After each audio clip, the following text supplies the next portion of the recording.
வீடு கட்டும் பொழுதே வயதானவர்களுக்கு தங்கறதுக்கு ஒரு அறையோ 2 அறையோ நம்ம ஏற்பாடு பண்ணுவோம் இல்லையா? அதில் மொசைக் தரை வைக்காமல் சாதாரண சிமெண்ட் தரையோ அல்லது ஃப்ளைவுட்ஸு அந்த மாதிரியான நல்ல மாற்றங்களுடைய தரை அதெல்லாம் இருக்குது. அந்த மாதிரியானது, அதாவது வயசாக என்ன ஆகுனாக்கா கால் நரம்புகள்லாம் இழுக்க ஆரம்பிக்கும். மொசைக் தரையில் நடந்தோம்னா முடியாது. அவளுக்கு அந்த மாதிரியா நம்ம ஹெல்ப் பண்ணலாம். மொசைக் தான் போட்டோம் அப்படின்னாக்கா ஒரு கம்பளி விரிப்பாவது நல்லா விரித்து அது மேலே அவளுக்கு நடக்கிறதுக்கு ஏற்பாடு பண்ணலாம். இல்லை செப்பல் வாங்கி கொடுத்து அந்த செப்பலை போட்டுட்டே நடக்க சொல்லி நம்ம அவளுக்கு பழக்கம் பண்ணி விடலாம்.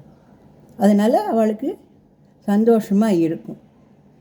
ஏன்னா எதனால் கால் வலிக்குது எதனால் கை வலிக்குதுன்னு புரியாது. பாவம் வயசாக வயசாக இந்த மொசைக் தர, இந்த ஏசி இதெல்லாம் ஒத்துக்காது கூட நிறைய வயசானவா கஷ்டப்படுவாள். அதனால் இந்த சமாச்சாரத்தை இதில் பதிவு பண்ணேன். இது பிடிச்சா லைக் பண்ணுங்க, ஷேர் பண்ணுங்க, சப்ஸ்கிரைப் கொடுங்க.